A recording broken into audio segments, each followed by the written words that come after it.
From David Sling to Iron Dome, Israel's military technologies are going to be revealed. Our country has an incredible history of combining the technology, the know-how with warfare. Rumors are spreading that Israel is secretly developing a $27 billion stealth bomber, an aircraft so advanced it could eclipse America's B-21 Raider. Israel just unleashed a powerful three-wave airstrike against Iranian military sites. Israel already flies top U.S. fighters and receives billions in military aid, yet its unmatched progress in drones, missile defense, and cyber warfare hints at something far more dangerous. With the click of a button, you can bring down nations to their knees because every system can be hacked. Some reports say the project has raised concerns in Russia, China, and Iran. The Bible says that there is a time for peace and a time for war.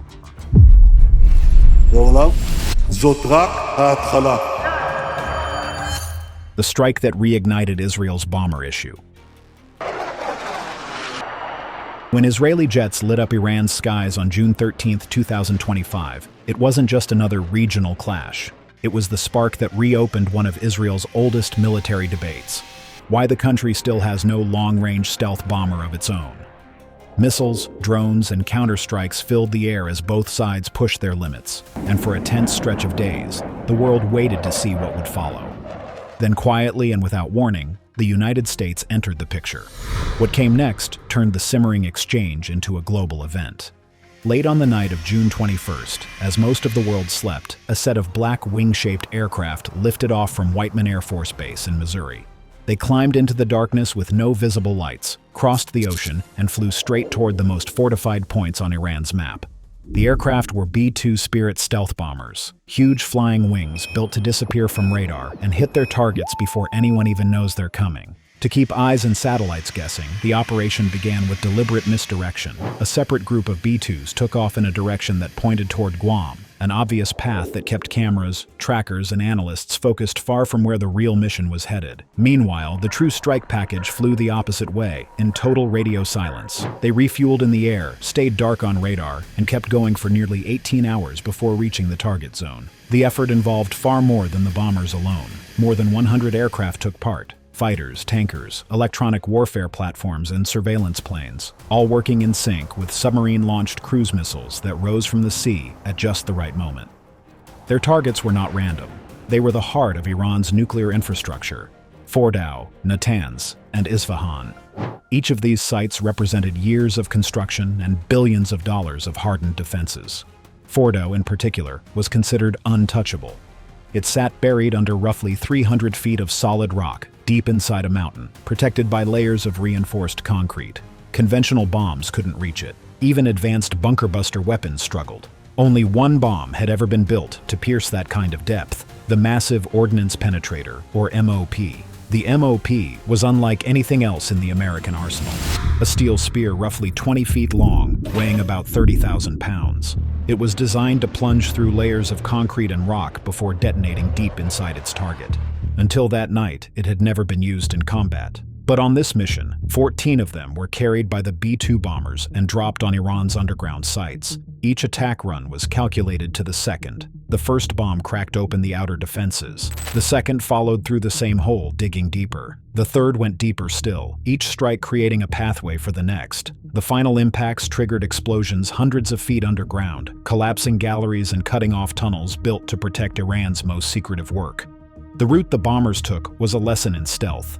Every emission was minimized, every radar exposure timed, every flight path adjusted to blend into background traffic or blind zones. The aircraft coordinated perfectly with the cruise missile wave, ensuring that the radar screens looking west suddenly filled with targets everywhere at once. When the window opened, Iran's air defenses never fired. Whether from confusion or jammed radars, the bombers slipped in, hit their targets, and left without a single shot landing on them. None of that happened by chance. In the days leading up to the strike, Israel had already been working to weaken Iran's defenses. Its earlier raids and electronic warfare campaigns were never meant to destroy every radar dish in the country. That would be impossible. But to create small openings, to make the network shift, blink, and leave gaps at just the right times. Those gaps became the lanes through which the American bombers slipped. When daylight came and the first satellite images surfaced, they showed exactly what planners had hoped for: collapsed tunnels, smoking craters, and twisted access roads at multiple sites. Analysts warned that it would take weeks to understand the full extent of the damage. But one fact was clear: the deepest and most secure parts of Iran's nuclear network had been hit hard. Only the United States could have carried out that specific portion of the mission. The MOP was too big for any fighter jet. Smaller aircraft could deliver precision bombs or long-range missiles, but not something that weighed 15 tons and required internal carriage to preserve stealth. The B-2's design made it the only platform capable of carrying such a weapon. Its vast bomb bay, radar-absorbing skin, and ability to fly extreme distances without being detected made it the sole option for striking a target buried hundreds of feet underground. The MOP itself was a masterpiece of engineering, a precision jackhammer with intelligence built in. Guided by GPS and an internal navigation system, it could stay locked on course through turbulence or bad weather. Its hardened casing and sensor-fused warhead meant it could recognize when it had punched through layers of rock or hollow chambers, waiting until the perfect moment to detonate. Engineers designed it for one purpose: to destroy the world's hardest bunkers without resorting to nuclear weapons. The sheer distance of the mission made it one of the most complex air operations ever attempted.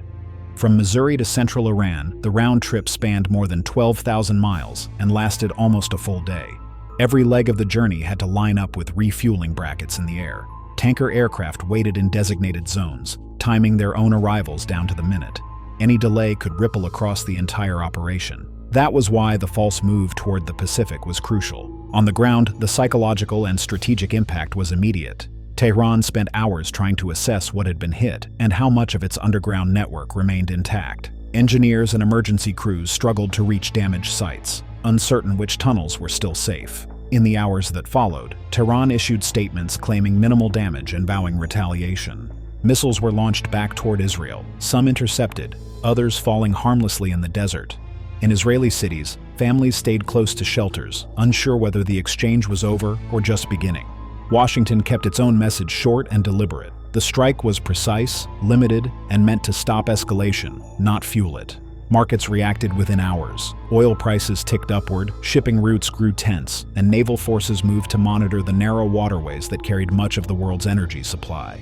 Even after the dust settled, intelligence agencies were still piecing together what had really happened underground. High-resolution satellite passes showed massive craters and disturbed soil, but it would take time to understand how much of the nuclear infrastructure had survived. Some reports suggested that secondary tunnels had caved in, trapping vital systems. Others hinted that backup power and ventilation networks were crippled. Meanwhile, analysts began to calculate how long it would take Iran to repair or relocate what was lost. Washington's strike ended one chapter, but instantly reignited an old debate. Should Israel finally get its own strategic bomber, and why has that never happened? Why Israel still hasn't gotten a bomber. To understand why Israel still doesn't have a true long-range bomber, the answer doesn't begin in a hangar. It begins in paperwork. A strategic bomber isn't just a bigger jet. It's the top tier of air power, designed to cross oceans, slip past defenses, and deliver massive payloads on targets so hardened that only a handful of nations can reach them. These are aircraft planned at the national level, built not for skirmishes or border raids, but for missions that can reshape wars. The United States operates 3 of them: the B-52 Stratofortress, the B-1B Lancer, and the B-2 Spirit. Every one of those aircraft has something in common. They have never been exported, not once. The United States Air Force remains the only operator of those bombers, and official documents spell it out plainly. These jets are not for sale, not for lease, and not for anyone else's inventory. That rule forms the quiet backbone of Israel's bomber problem. Former Israeli ambassador Michael Oren learned that firsthand. During his years in Washington, Oren made more than one attempt to convince U.S. officials to open a pathway toward acquiring a strategic bomber. His reasoning was practical. If Israel faced a deep, hardened target thousands of miles away, say, an underground nuclear site in Iran, it would need a bomber with both the range and the payload to reach it. Fighters like the F-15 or F-35 could strike far targets, but not the kind buried under mountains. Oren wasn't naive enough to ask for America's stealth crown jewels like the B-2 or the future B-21. Instead, he asked for something older, louder, and less sensitive: the B-52. He made that request twice, once in 2013 while serving as ambassador, and again in 2018 as a Knesset member. He even floated compromises, suggesting a lease arrangement or permission for an Israeli crew to train on the bomber, just in case. Yet the answer never changed. The request met silence the first time and a firm refusal the second. When Oren spoke publicly about it again in June 2025, he was blunt. He said Israel's dependence on the United States for striking hardened, distant targets had grown into a structural weakness, one that no amount of precision munitions could fix. That debate wasn't new. Back in 2014, retired U.S. Air Force Lieutenant General David Deptula and defense analyst Michael Makovsky published an opinion piece arguing that Washington should transfer a few B-52 bombers and 30,000-pound bunker-buster weapons to Israel. Their reasoning was that if Israel had the tools to crack underground nuclear facilities, deterrence would become more credible, and American pilots wouldn't have to fly those missions themselves. The pushback came immediately. Critics called the idea absurd, warning that giving away half-century-old bombers would create more logistical headaches than strategic benefits. They noted that even old bombers were still key assets in the U.S. arsenal, capable of carrying nuclear and conventional weapons alike, and that transferring them could unravel decades of arms control policy. The argument set a pattern that has repeated ever since. Every few years someone proposes it, and every few years the idea dies on the same hill. Some barriers are political, others are written into law. The clearest example is the F-22 Raptor. In the late 1990s, Congress passed what became known as the Obey Amendment, a clause inserted into yearly appropriations bills that flatly banned any foreign sale or license of that fighter. The logic was simple: keep the stealthiest, most advanced aircraft in American hands only. If lawmakers could lock up a jet that tight, the odds of releasing a stealth bomber, especially one capable of carrying nuclear weapons, are effectively zero. That's the mindset allies face when they come knocking for America's most guarded machines. The next obstacle isn't legislative so much as technological. The newest bomber in development, the B-21 Raider, represents the future of America's long-range strike power. It's designed to replace older fleets, carry both nuclear and conventional weapons, and operate under a blanket of secrecy thicker than anything before it. Its structure, materials, and flight systems are classified. Its nuclear role ties it directly into the U.S. triad of land, sea, and air-based deterrence. Nothing about that profile suggests an export version will ever exist. As of September 2025, only the second test jet had joined the program at Edwards Air Force Base, underscoring how early and tightly controlled the effort remains. For foreign allies who dream of a future hand-me-down, the message is clear. This is not a shared toy. So what actually shifted in June 2025? Not the law, but the politics. When the United States joined Israel in direct strikes against Iran's nuclear network that month, it marked the first time Washington had flown side by side with Israel in such a high-stakes, overt mission. That single fact exposed the gap between what Israel could do alone and what only the United States could.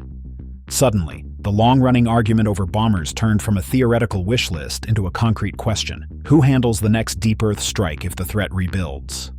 Not long after that mission, Congress responded. On July 2, 2025, Representatives Josh Gottheimer and Mike Lawler introduced the Bunker Buster Act of 2025. Its language was unambiguous. It would authorize the president, if Israel requested and certain conditions were met, to transfer the massive ordnance penetrator and the aircraft required to deploy it. The bill's supporters framed it as practical insurance. If Iran rebuilt its underground nuclear sites, Israel would have the means to hit them directly, sparing the United States from another round of direct intervention. Whether wise or reckless, it was the first serious attempt to write a legal bridge between America's exclusive bomber capabilities and Israel's strategic needs. The proposal sparked a wave of debate, with some dreaming of stealth transfers and others calling it impossible. The record speaks for itself. The United States has never transferred a strategic bomber to another country. Not during the Cold War, when allies like Britain faced Soviet threats, not after the fall of the Soviet Union, and not in the decades since. Whenever Washington wanted to strengthen a partner, it found other ways. During the Yom Kippur War in 1973, Israel's reserves were running dry. Washington responded with Operation Nickel Grass, a massive airlift that ferried roughly 22,000 tons of tanks, ammunition, and spare parts across the Atlantic in about a month. It restored Israel's firepower, but didn't change who controlled the world's heavy bombers. 18 years later, the Gulf War brought a different test. In January 1991, Saddam Hussein began firing Scud missiles toward Israel, hoping to provoke a response that might fracture the coalition arrayed against Iraq. Israel prepared to retaliate, but ultimately held back under U.S. pressure. Afterward, Washington made sure that restraint was rewarded. Israel received new F-15 fighters and a large batch of surplus F-16A and B models, 50 jets delivered under the Peace Marble 4 program, as compensation. The United States also approved deliveries of Apache attack helicopters and Black Hawks, and positioned pre-stocked American equipment on Israeli soil for emergencies. The aid was immense, the symbolism clear, but the long-range bombers stayed American. If the United States refuses to hand over the aircraft, could Israel build one of its own?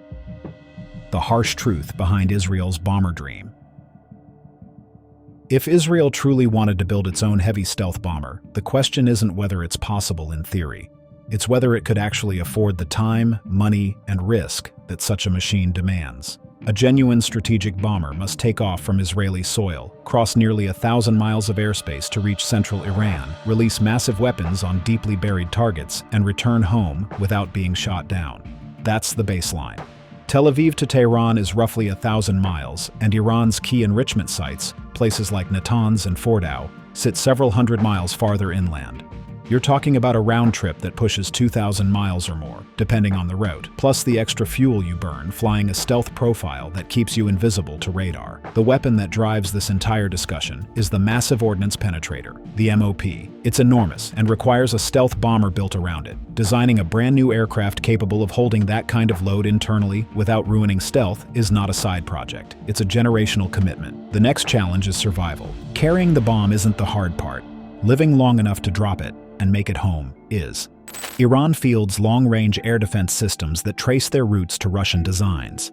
It has bought S-300PMU-2 batteries and built its own variants such as the Bavar 373. They can track and kill targets at high altitude and long range. Any future Israeli bomber would have to sneak past them. That means a radar signature so faint it blends into background noise. The kind of shaping, coating, and edge design that only the B-2 and its successor, the B-21 Raider, currently achieve. Clean lines, internal bays, and surfaces that swallow radar waves are not optional. They are the whole.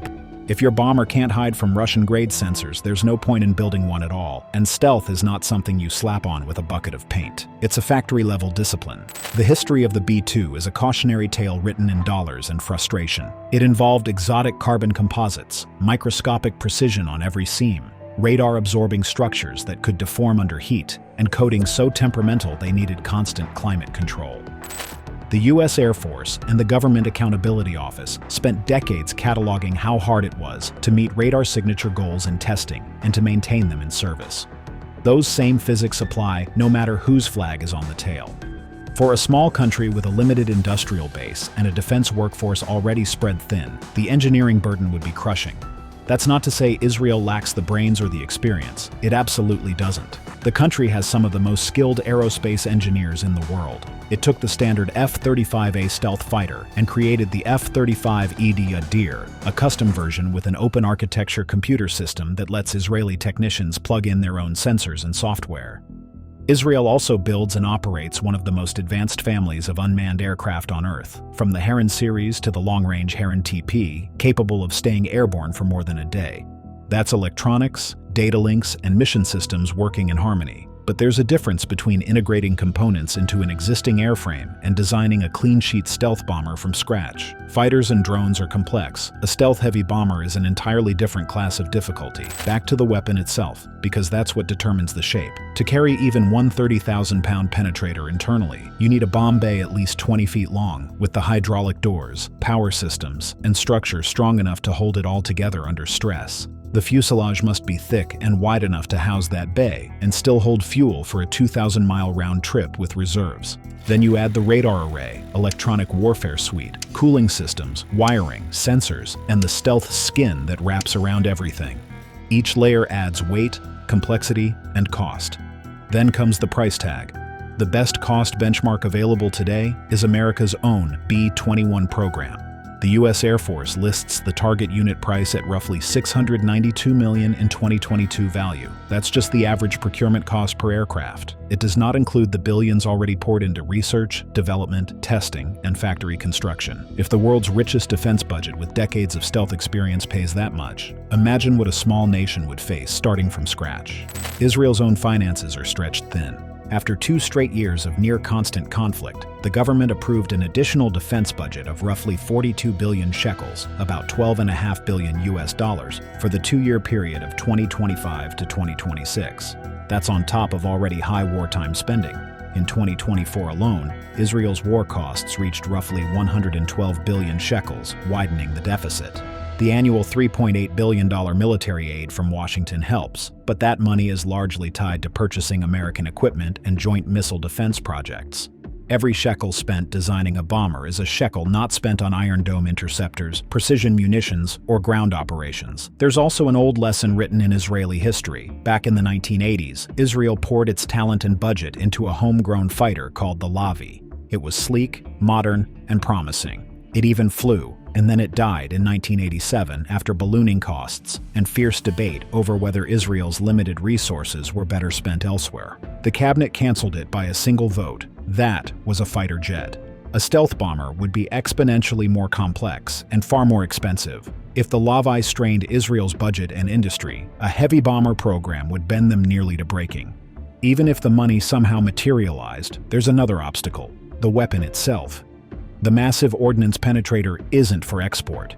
It's tightly controlled under U.S. policy and built exclusively by American contractors. It's not a product you can buy in pieces or replicate easily. It requires access to materials, detonators, and fuse technology that fall under strict non-transfer agreements. Integrating such a weapon into a new bomber would demand years of test drops, telemetry trials, and safety certification. And if Washington develops a next-generation penetrator to replace the MOP, the gap widens further. Israel could, in theory, design its own penetrator, but without American cooperation, it would be starting from zero against decades of U.S. research. Maintenance adds yet another layer of difficulty. Low observable coatings are notoriously temperamental. The B-2's service record shows how easily its stealth materials can peel, crack, or degrade, and how many man-hours it takes to restore them. That translates to expensive climate-controlled hangars, specialized repair tools, and a large, highly trained workforce focused purely on coating upkeep. These costs pile up year after year. Building the bomber is just the beginning. Keeping it stealthy is the lifelong bill. What if Israel chose to shrink the ambition? Say, a medium bomber carrying smaller bombs. That approach has its own trap. A smaller aircraft means a smaller payload, and the entire mission is built around destroying the hardest targets. A bomb too small to break through hundreds of feet of rock defeats the purpose. You could instead build a larger aircraft without deep stealth, relying on speed or altitude for protection, but that would only work against weak defenses. Against Iran's S-300 class missiles, it would be suicide. Israel does have one huge advantage if it ever attempted this climb: agility. Its defense industry is fast, adaptable, and skilled at integrating systems from multiple origins. The F-35I program proved how quickly Israeli engineers could modify Western technology to fit their own doctrine. The nation's drone programs showed patience and incremental progress, long endurance, stable designs, and high reliability. Those strengths would help, but they're not enough alone. Moving from an excellent integrator to a prime contractor for a stealth bomber requires a full ecosystem. Suppliers of large composite structures, mastery of stealth manufacturing, engine development, and a decade of testing. So could Israel actually do it? The answer, in the most literal sense, is yes. With enough money, time, and access to materials, any advanced nation can build almost anything, but the costs would be staggering. A bomber capable of carrying a 30,000-pound penetrator inside a stealthy body, flying 1,000 miles each way, and slipping past modern defenses, would likely run tens of billions before the first combat-ready jet exists. But if Israel never builds a bomber, how does it still strike targets buried 1,000 miles away? How Israel strikes deep without a bomber. Israel reaches distant, heavily defended targets through a layered mix of range, precision, and deterrence instead of relying on one expensive bomber. Fighters can only go as far as their tanks allow, so extending range begins with aerial refueling. For decades, Israel's refueling fleet relied on converted Boeing 707s, old tankers that had long outlived their prime. Now that's changing. The new KC-46A Pegasus tankers will take their place in the coming years. The first 4 are already on order, and in August 2025, Israel announced plans to add 2 more. Deliveries are staggered through the decade, with the first Pegasus expected within months and the remainder arriving by 2030. These sleek aircraft are more than gas pumps with wings. They're what makes the difference between a regional strike and a continental one. With them, Israel's F-35I stealth fighters and F-15I strike jets can fly heavier, stay higher, and choose smarter routes, burning less energy and avoiding exposure. Next comes the punch, the weapons that actually reach out and strike. Modern warfare doesn't demand that a pilot fly directly over a target anymore. Instead, standoff weapons carry the fight across the fence while the launch aircraft stays safe on its own side. Israel has built one of the most versatile and battle-tested arsenals of these weapons in the world. The Spice family from Rafael turns ordinary 1,000 and 2,000-pound bombs into precision-guided gliders. Using cameras that match live images to stored terrain maps, these bombs can strike accurately, even if GPS signals are jammed. Then there's Rampage, a long-range air-launched missile built by Israel Aerospace Industries. It's fast, built for speed and punch, and ideal for hitting radars, bunkers, and command centers from well outside the enemy's reach. And smaller weapons like Elbit's Delilah cruise missile add finesse to the mix, a turbojet-powered system that can circle patiently, search for the right moment, and then dive in for the kill once the target appears. Each of these fits naturally into Israel's aircraft fleet because the country has shaped its jets around them. But Israel's reach doesn't end in the air. Some of its most strategic power hides beneath the waves. The Dolphin II submarines, built in Germany, form the silent branch of Israel's deterrent triad. These diesel-electric boats use air-independent propulsion systems, technology that lets them stay submerged for days without surfacing for air. They are the quietest, most secretive part of the fleet. In 2022, Israel signed a deal for 3 next-generation submarines called the Dakar class, slated for delivery in the early 2030s. The first of these, the INS Dracon, is reportedly larger than previous models, fueling speculation that it's designed with space for future cruise missile systems. That speculation is part of the plan. The true range and payload of Israel's sea-launched weapons remain deliberately vague. Open sources speak of a long-range cruise missile, sometimes called the Popeye Turbo, while official documents only confirm 300-plus kilometer ranges. The reality is that ambiguity itself is the weapon. If adversaries believe those submarines can strike back from anywhere in the Mediterranean or beyond, they must factor that possibility into every decision. Back on land, another shadow system completes the triangle. Israel's Jericho missile family serves as the ultimate insurance policy. The Jericho 2 is understood to be a medium to intermediate range ballistic missile, while the newer Jericho 3 stretches far deeper, reportedly capable of reaching well beyond the region. The technical details remain classified. Thanks for watching. Now check out the videos popping up on screen for more unbelievable stories.